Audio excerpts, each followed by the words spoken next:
Vous êtes sur Diasco Foot, le miroir du football de la diaspora congolaise. Diasco Foot vous dit bonjour, tout le plaisir est pour nous de vous retrouver, mais surtout de savoir que vous êtes nombreux en train de suivre votre chaîne YouTube dédiée uniquement aux footballeurs de la diaspora congolaise.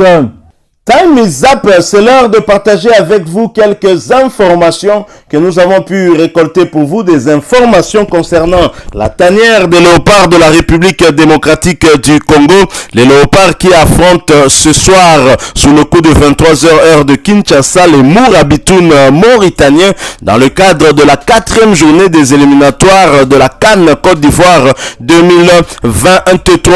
La RDC n'a pas de choix dans un match qui s'avère décisif pour les Congolais qui occupent la dernière position avec 3 points, et leur adversaire du jour qui est en 3e position désormais avec 4 points va donc tenter de se relancer dans un groupe où il y a eu des changements avec le Gabon qui a été finalement battu du côté du Soudan. Nous allons y revenir au cours de ce sujet que nous vous proposons. En tout cas, il s'agit de faire l'analyse d'avant-match, l'analyse de cette rencontre entre la Mauritanie et la République démocratique du Congo. Les léopards qui connaissent désormais leur adversaire, un adversaire qu'ils n'avaient jamais affronté avec l'équipe A et donc qui est désormais connu. Mais quelles sont les statistiques de cette équipe à domicile? La Mauritanie reste tout de même sur des statistiques plutôt positives pour des matchs joués à domicile. Tenez, sur les 11 derniers matchs de la Mauritanie à domicile, cette équipe a eu à ne connaître qu'une seule défaite avec 5 victoires et 5 matchs nuls. La Mauritanie qui recevait la Guinée-Bissau l'avait battu sur le score d'1-0. La Mauritanie avait battu le Soudan sur le score de 3-0. La même Mauritanie avait fait jeu égal avec la Guinée équatoriale, 1 but partout. Avait également fait jeu égal avec la Tunisie, 0 but partout. La Mauritanie avait été battue à domicile par la Zambie sur le score d'1 but contre 2 avant de faire un match nul contre le Maroc, 0 but partout. La Mauritanie avait fait également jeu égal avec le Burundi, 1 but partout. La République centrafricaine avait été battue par la Mauritanie, 2-0. L'Angola avait fait match nul, 0 but partout. Le Botswana avait été battu par la Mauritanie, 2-1. Et le Burkina Faso également avait été battu par la Mauritanie, 2-0. Voilà donc une indication pour Sébastien Desabre qui se déplace, qui fait en tout cas un déplacement périlleux du côté de Nouakchott, et le Léopard qui sont déterminés à renverser la vapeur face à une équipe qu'ils connaissent maintenant, puisqu'ils ont eu à la battre, en tout cas sur le score de 3-1. Rappelez-vous, c'était le vendredi dernier, le 24 mars, avec des buteurs comme Gaël Kakuta qui a inscrit le tout premier but de nos fauves, et ensuite Cédric Bakambu, puis Arthur Maaswaku. Les Mauritaniens avaient bien sûr réduit le score à l'entame de la seconde période. Donc les Léopards feront face à un adversaire qui n'a pas beaucoup perdu à domicile sur ses 11 derniers matchs, une seule défaite contre 5 victoires et 5 matchs nuls, alors que les Léopards, lors de leurs 2 derniers matchs à l'extérieur, ils ont été battus, rappelez-vous, d'abord au Maroc sur le score de 4-1, ensuite au Soudan sur le score de 2-1. Bon, la bonne nouvelle pourrait être le fait que les Léopards, lors de leurs 2 derniers matchs à l'extérieur, ont toujours réussi à inscrire au moins un but. On espère que cette fois-ci, ça sera également le cas, mais que au niveau de la défense, on va un peu moins encaisser des buts. Alors les Léopards, bien sûr, pour ce match, ont des arguments en tout cas dans tous les compartiments. D'abord avec un joueur comme Gaël Kakuta en milieu de terrain, milieu offensif, on va dire. Gaël Kakuta qui a eu des très bonnes statistiques lors du match aller contre la Mauritanie, le match de la 3e journée. Et donc Gaël Kakuta a eu à gagner 5 duels au sol. Côté congolais, franchement, Gaël Kakuta était le joueur qui avait gagné le plus de duels contre les Mauritaniens. Qui l'eût cru, Gaël Kakuta, qui est un joueur dont on dit qu'il ne défend pas beaucoup, mais c'était lui en tout cas le meilleur, qui a eu à remporter en tout cas le plus des duels. En dehors de Gaël Kakuta, toujours au milieu de terrain, on peut dire que Samuel Moutoussamy était le meilleur joueur congolais. D'ailleurs, il a été plébiscité homme du match avec 49 passes réussies. Moutoussamy Moutoussamy est le léopard qui a réussi le plus grand nombre de passes contre la Mauritanie. Et c'est encore lui qui aura eu à réussir au moins 6 longues passes. Toujours Samuel Moutoussamy, c'était incroyable en tout cas, et c'est à juste titre qu'il a été choisi comme l'homme du match. Alors là, c'est dans le compartiment milieu de terrain, on a un milieu défensif et un milieu offensif, des très bonnes statistiques. Et en défense également, nous avons aussi au moins 2 défenseurs qui ont répondu présent et qui ont aussi de très bonnes statistiques. Il y a d'abord Merveille Bopé qui était le léopard qui a le plus réussi dans le domaine aérien contre les Mauritaniens. Il a eu à remporter 3 duels aériens face à leur adversaire du jour.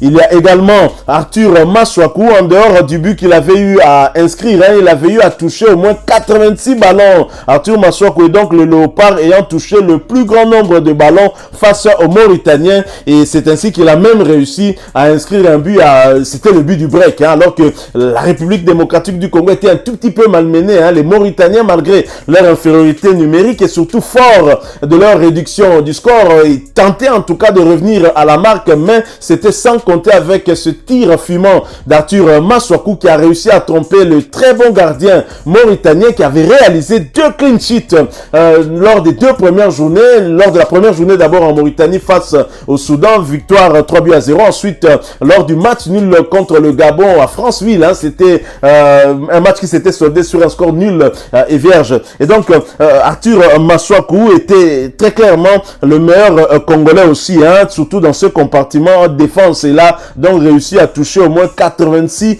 ballons, ce qui était une très bonne chose. Alors, pour la rencontre d'aujourd'hui, une rencontre décisive, pour quel 11 de départ devrait opter le sélectionneur manager de la République démocratique du Congo, Sébastien Desabre, au regard de la prestation quasi complète de nos léopards à Lubumbashi. Comme on ne change pas l'équipe qui gagne, voici en tout cas pour nous ce 11 de départ que devrait en tout cas utiliser Sébastien Desabre. En tout cas, au niveau de la rédaction de Diasco Foot, tout comme lors du match de la 3e journée, match du vendredi passé, nous avions proposé un 11 de départ qui était presque complet, avec le 11 de Sébastien Desabre à quelques joueurs près, à 2 joueurs près en tout cas. Nous avons réussi à placer au moins 9 des 11 joueurs choisis par Sébastien Desabre. Cette fois-ci, nous allons encore tenter de faire cet exercice-là et vous proposer notre 11 de départ pour ce match. Je l'ai dit, on ne change pas l'équipe qui gagne. Comme on ne change pas l'équipe qui gagne, on va donc maintenir Joël Kiasumwa dans les perches. Il devrait donc tenir ses perches, tout comme Chancel Mbemba Amangoulou ainsi que Merveille Bopé en défense. Dieu merci, Moukoko Amale devrait également tenir sa place dans le couloir droit, comme latéral droit bien évidemment. Et bien sûr Arthur Maswaku du côté gauche, surtout qu'il a été buteur. Je venais d'ailleurs de vous faire part de ses statistiques lors de ce match aller contre la Mauritanie. Alors en milieu de terrain, Desabre ne devrait pas changer grand chose, et donc à maintenir les 3 milieux qui ont débuté le match contre la Mauritanie le vendredi passé. Il s'agit de Gaël Kakuta comme 10, Aaron Chibola comme 6 et Samuel Moutoussamy comme 8.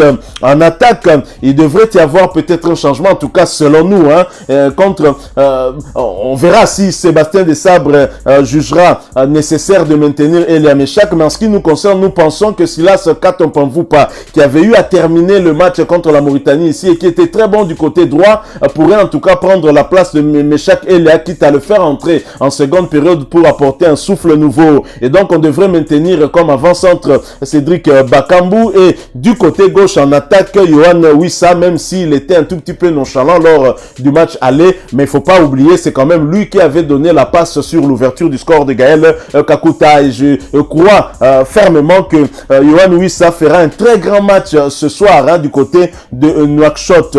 Donc pour rester en course et garder donc notre chance de qualification, nous devons absolument en tout cas rafler les 3 points ce soir. Un succès permettra à Sébastien Desabre de pouvoir en tout cas s'emparer de la 3e place ou peut-être de la 2e, étant donné que le Soudan a arraché également 3 points et a désormais 6 points. On pourrait en tout cas se rapprocher un peu plus de ces 2 premières places qualificatives pour la prochaine CAN Côte d'Ivoire 2023. Alors, voici donc pour récapituler notre 11 probable pour cette rencontre prévue ce jour à 22h temps universel et 23h heure de Kinshasa. Joël Kiasumwa comme gardien de but, Dieu merci Moukoko Amale comme latéral droit, Arthur Maswako comme latéral gauche. Dans l'axe central, Merveille Bopé, Chancel Mbemba Mangoulou. Au milieu du terrain, nous aurons Aaron Chibola, Samuel Moutoussami ainsi que Gaël Kakuta. Et comme attaquant, nous aurons Yohan Wissa du côté gauche, Silas Katompa du côté droit et Cédric Bakambu comme avant-centre. Alors je l'ai dit, dans ce groupe I, il y a des changements d'autant que le Soudan a réussi à battre le Gabon et a donc compliqué un tout petit peu les calculs dans ce groupe. Je pense que pour les Congolais, c'est peut-être une bonne chose. À domicile, le Soudan a battu le Gabon sur le score d'1-0, tout comme il avait perdu du côté du Gabon. C'était également 1-0 et se relance donc dans la course à l'une des 2 premières places qualificatives pour la CAN Côte d'Ivoire 2023 dans ce groupe I. Défaite il y a 3 jours à Libreville, l'équipe soudanaise a pris sa revanche grâce à une réalisation de Kone Emidan après l'heure de jeu. Nous sommes à la 67e minute. Cette victoire replace le Soudan à la 2e place du groupe I à 1 point seulement du Gabon qui compte 7 points.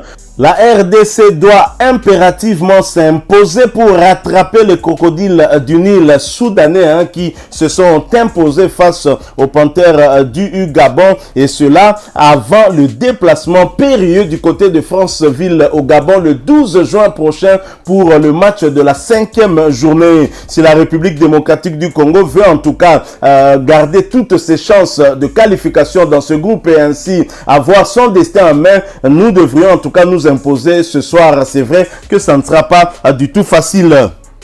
Et le classement dans ce groupe, il se présente donc de la manière suivante. Le Gabon en première position avec 7 points, goal différence plus 1. Le Soudan en deuxième position, 6 points, goal différence moins 1. La Mauritanie, 4 points, goal différence plus 1. Et en troisième position, la République démocratique du Congo fermant la marche avec 3 points et un goal différence de 0. Un match donc de tous les enjeux, que ce soit pour le pays hôte et même pour nous, la République démocratique du Congo.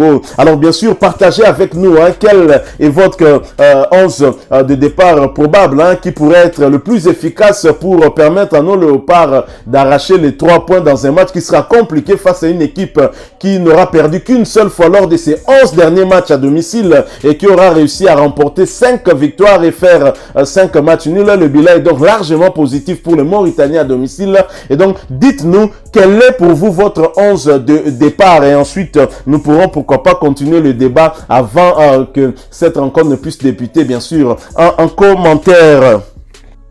Voilà, nous sommes arrivés à la fin de ce sujet. Si vous l'avez aimé, n'hésitez pas à nous laisser un maximum de j'aime. N'hésitez pas non plus à partager avec nous votre opinion. Si vous en avez une par rapport au sujet que nous venons de vous proposer, laissez-la nous à travers un commentaire. Abonnez-vous si vous êtes nouveau ou ancien que vous ne vous êtes pas encore abonné sur cette chaîne Diascofoot parce que nous sommes le miroir du football de la diaspora congolaise. Et n'oubliez pas qu'en vous abonnant apparaîtra une petite cloche de notification. Cliquez dessus pour ne plus rien manquer des prochaines vidéos que nous allons vous proposer. Encore une fois, merci à vous, avec espoir de vous retrouver très bientôt avec un autre sujet d'actualité. En attendant, portez-vous bien et Diascofoot vous dit au revoir.